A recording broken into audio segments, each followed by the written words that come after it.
संसद का माहौल इस समय पूरी तरह गरमाया हुआ है। एक तरफ सरकार परिसीमन बिल को पास कराने की बड़ी तैयारी में है, तो दूसरी तरफ विपक्ष अलग ही मुद्दों पर अड़ा हुआ है। चर्चा है कि सरकार परिसीमन बिल और महिला आरक्षण बिल को पास कराने के लिए 16 से 18 अगस्त तक संसद का विशेष सत्र बुला सकती है। इसी सिलसिले में बुधवार को एक बड़ी सियासी हलचल देखने को मिली। केंद्रीय संसदीय कार्य मंत्री किरण रिजिजू खुद चलकर विपक्ष के दफ्तर पहुंचे। उन्होंने संसद भवन में राहुल गांधी और प्रियंका गांधी के साथ करीब 50 मिनट तक बंद कमरे में बैठक की। खबरें हैं कि रिजिजू ने इस अहम बिल पर कांग्रेस का साथ मांगा, लेकिन कहा जा रहा है कि राहुल गांधी ने इसके लिए साफ तौर पर मना कर दिया। तो क्या इसका मतलब ये है कि संसद का ये गतिरोध ऐसा ही बना रहेगा? दरअसल विपक्ष इस समय परिसीमन से ज्यादा संसद परिसर में दूसरे मुद्दों पर विरोध प्रदर्शन में बिजी है। राहुल गांधी, मल्लिकार्जुन खड़गे समेत विपक्षी सांसदों ने नारेबाजी करते हुए गांधी प्रतिमा से मकर द्वार तक मार्च निकाला।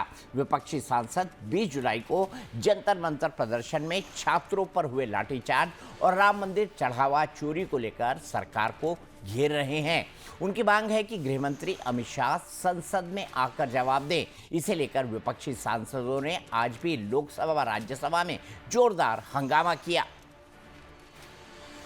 अगर डिस्कशन नहीं है तो वो घर में बैठ के बात करेंगे, घर में सो जाएंगे। ये कैसा हो जाता है? ये पार्लियामेंट्री है, इसको वो तो डिसरेस्पेक्ट कर रहे हैं। अंदर आना नहीं चाहते। इतने दिन हो गए पार्लियामेंट शुरू होके, अंदर आके बयान देने को इनको क्या हो गया? ये क्या मुक्के है, बहरे हैं, क्या है? यही से उठा है। हम तैयार है ना डिस्कशन के लिए। तुम क्यों नहीं आ रहे? अभी भी अपना सांसदों को बोल दे और समाजवादियों को तो समझा दे, तो हम लोग विषय को चर्चा करने के लिए जैसे बिजनेस एडवाइजर का भी नहीं किया गया, हम लोग चर्चा के लिए रेडी है, लेकिन वो दबाव ना डालें। अभी लोगों को मैसेज भी क्लियर हो गया कि पार्लियामेंट को नहीं चलाना ये विपक्ष का टारगेट है। ये लोग पार्लियामेंट चलाना नहीं चाहते हैं।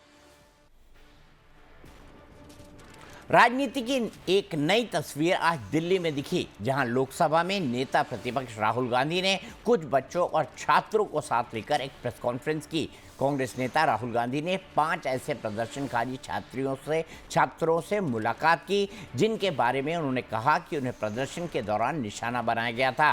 प्रदर्शन के दौरान उनके साथ मारपीट की गई और प्रदर्शन खत्म होने के बाद भी उन्हें सोशल मीडिया पर भला बुरा कहा जा रहा है। राहुल गांधी ने कहा कि उन्होंने कुछ भी गलत नहीं किया और उन्हें माफ़ी मांगने की ज़रूरत नहीं है। राहुल गांधी ने सीधे सरकार पर हमला बोलते हुए कहा कि देश में छात्रों का भविष्य खतरे में है। मतलब साफ है कि राहुल के स्टैंड से ऐसा लग रहा है कि संसद में गतिरोध अभी खत्म नहीं होने वाला है। लेकिन बीजेपी का आरोप है कि राहुल गांधी बच्चों के कंधों पर बंदूक रखकर राजनीति कर रहे हैं।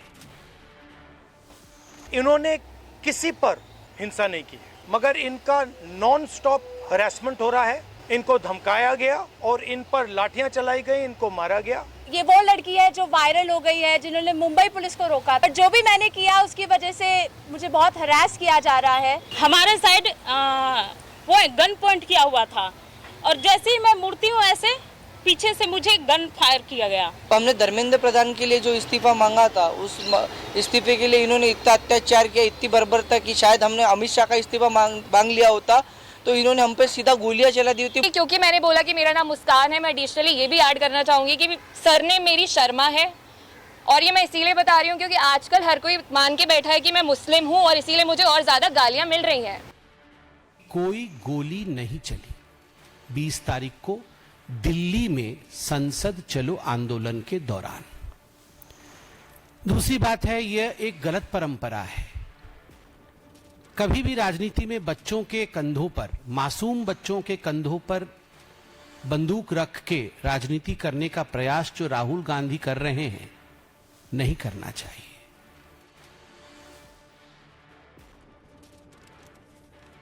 वहीं झारखंड में पिछले कई दिनों से जेपीएससी और जेएसएससी सीजीएल पेपर लीक मामले को लेकर छात्र सड़कों पर हैं।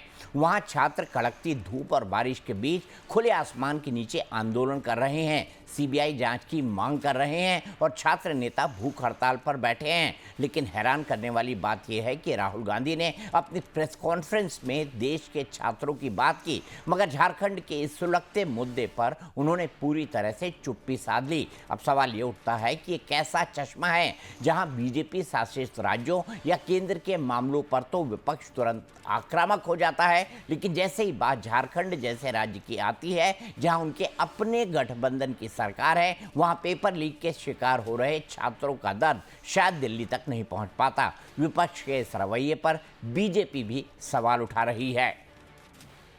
आज की कहानी है अपन बियाह ने सूरदास के बरतुहारी हमारे बिहार में। अपना तो छात्र इनको पूछा नहीं, ज्ञान मत बांटे, अपना देखें, दूसरे के ऊपर ज्ञान मत बांटे। राहुल गांधी जैसा दुर्भाग्यपूर्ण एलओपी भगवान न करे किसी फेज में हो। मैं पूछना चाहती हूँ आपके माध्यम से राहुल गांधी जी से, ये जो क्रोकोडाइल टीयर्स आप निकालते हैं स्टूडेंट्स के प्रोटेस्ट के नाम पर, ये चुप्पी में क्यों तब्दील हो जाता है जब पेपर लीक का मुद्दा झारखंड में होता है? वहाँ पर राहुल गांधी जी आप स्टूडेंट्स की सशक्त आवाज बनने का प्रयास तक नहीं कर रहे हैं।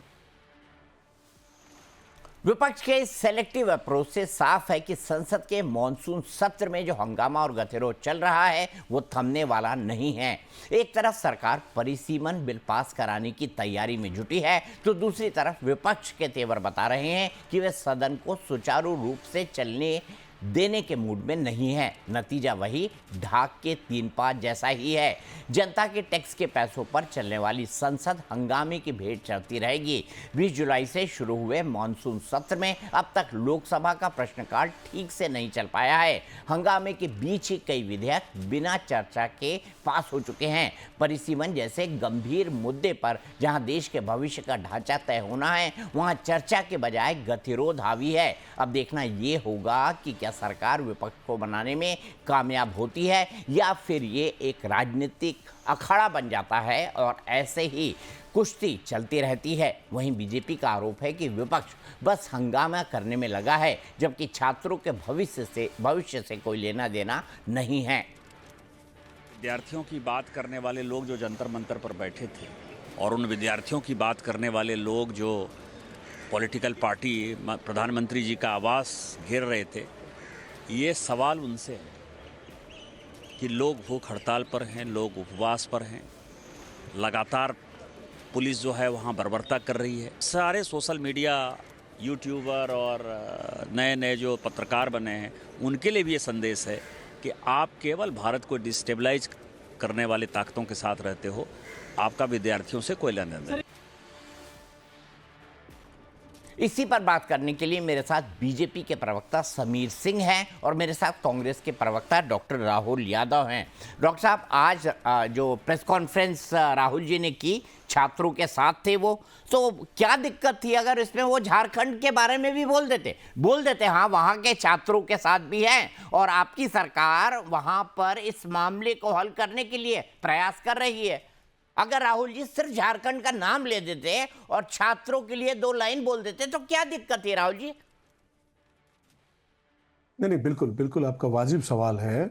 और झारखंड को लेकर देखो, मैं आपको बता देता हूं, हमने जेपीएससी के जो चेयरमैन हैं उनका तत्काल इस्तीफा लिया, सीआईडी जांच करवाई हमने। जेपीएससी चेयरमैन से लगातार घंटों पूछताछ की जा रही है और deputy examination controller Shweta Gupta को हमने तुरंत गिरफ्तार किया। टीडीपीएल के मैनेजर अभय तिवारी को हमने गिरफ्तार किया। अभी तक 11 गिरफ्तारियां हो चुकी है और जेपीएससी में जो 10 सालों से जो जमे हुए कर्मचारी हैं उनको हमने तत्काल हटाया। हमारे आईवाईसी और यूथ कांग्रेस जो संगठन है वो वहां पर प्रोटेस्ट कर रहे बच्चों के लिए वहां खाना और प्रबंधन की व्यवस्था कर रहा है। देखिए, आज विषय जो है संसद में गतिरोध आखिर क्यों खत्म नहीं हो रहा, इसका जवाब जो है वो बहुत सीधा है। विपक्ष सवाल पूछ रहा है और सरकार उन मूल सवालों का स्पष्ट जवाब देने के बजाय बहस को दूसरी दिशा में ले जाना चाह रही है। आज संसद में गतिरोध केवल एक बयान, एक नारे या कोई एक राजनीतिक दल को लेकर नहीं है, इसके पीछे युवाओं का भविष्य है। और पेपर लीक और परीक्षा व्यवस्था और 20 जुलाई को जो प्रदर्शनकारी छात्रों पर हुई बर्बरता पूर्ण कार्रवाई को लेकर हम सवाल पूछना चाह रहे हैं। गृह मंत्री को जवाब देना चाहिए सदन में आकर। राम मंदिर के चढ़ावे चोरी को लेकर इनको जवाब देना चाहिए कि करोड़ों और करोड़ों जो वाहन जो एथेनॉल से प्रभावित हुए उनको लेकर देश का ज्वलंत सवाल है ये, उनको आकर सदन में आना चाहिए। प्रधानमंत्री और गृह मंत्री सदन से गायब क्यों हैं? देखिए, संसद का जो फॉर्मेट होता है वो ये होता है कि विपक्ष जो है सत्ता पक्ष से सवाल पूछता है और सत्ता पक्ष विपक्ष के सवालों के जवाब देता है। जब संबंधित मंत्री सदन में नहीं आएंगे तो जवाब कौन देगा? हम किससे बात करें वहां पर? लेकिन इनकी एरोगेंसी है साहब, वो नहीं आएंगे। हम किसी देखिए, आज स्थिति ये है कि प्रधानमंत्री ने रात को 12 बजे जेनजी से जुड़ने के लिए रात को 12 बजे रील बनाते हैं, इंस्टाग्राम पर आते हैं, क्योंकि उनको मालूम है कि अधिकांश मीडिया जेनजी नहीं देखता है, क्योंकि जेनजी को मीडिया के बारे में असलियत मालूम है कि अधिकांश मीडिया जेनजी नहीं देखता। तो प्रधानमंत्री को मजबूरन इंस्टाग्राम पे आकर रील बनाना पड़ा। लेकिन कोई किसी एक व्यक्ति ने अगर कोई गाली का प्रयोग किया है, वो बिल्कुल हम उसका खंडन करते हैं और उसको ठीक नहीं ठहराते। लेकिन एक व्यक्ति की गलत भाषा को ढाल बनाकर लाखों युवाओं के सवालों को दबाया नहीं जा सकता। छात्र सड़कों पर क्यों आए हुए? के सवालों को समीर सिंह जी आप दबा रहे हैं, ये आरोप है। और उनका कहना है कि प्रधानमंत्री, कांग्रेस ये कह रही है कि प्रधानमंत्री और गृह मंत्री सदन में क्यों नहीं आ रहे। देखिए दीपक जी, दो बातें कहूंगा। एक तो कांग्रेस के प्रवक्ता और कांग्रेस के नेता सिर्फ झूठ बोल रहे। माननीय प्रधानमंत्री जी सदन में गए, माननीय गृह मंत्री जी सदन में है, पूरा सरकार सदन में है। सदन में है, अपने चैम्बर में बैठे मान्यवर। अरे भाई बात पूरी, अरे ये मछली मंडी नहीं है भाई, नहीं मछली मंडी नहीं। आप झूठ कैसे बोलेंगे? ये डिबेट का तरीका नहीं है। प्रमाणित कर दीजिए। अरे भाई सुन लो, जवाब कर लेना। प्रधानमंत्री और गृह मंत्री संसद की कार्रवाई में हिस्सा लिया है। कहाँ से लाके बैठा दिया? अच्छा डॉक्टर साहब, आपके बीच में नहीं बोला, झूठ बोले दीजिए प्लीज। गंवार आदमी को कहाँ से लाके बैठा दिया? अरे मैं जानता हूँ, अगर तुम बता दीजिए मुझे कार्रवाई में हिस्सा लिया। अरे गंवार आदमी, डॉक्टर राहुल जी आपसे भी रिक्वेस्ट है। ये इतने स्तरहीन प्रवक्ता है, इतना स्तरहीन प्रवक्ता है, गठन से उठकर आया है, गठन से उठकर आया है, गठन से उठकर आया, सवालों के जवाब नहीं देगा। फ्रस्ट्रेशन है, सवालों का जवाब नहीं देगा गांधी। बदतमीज आदमी। ये फ्रस्ट्रेशन है। अरे प्लीज समीर सिंह जी, ऐसी लैंग्वेज नहीं। समीर सिंह जी, आप सत्ताधारी पार्टी के प्लीज ऐसी लैंग्वेज नहीं। ये दो पैसे का प्रवक्ता है, शराब पीकर बैठा है। ये तुम शराब पीकर बैठा है, प्रवक्ता है। तुम 3 शराब पीकर बैठा है, बदतमीजी करेगा।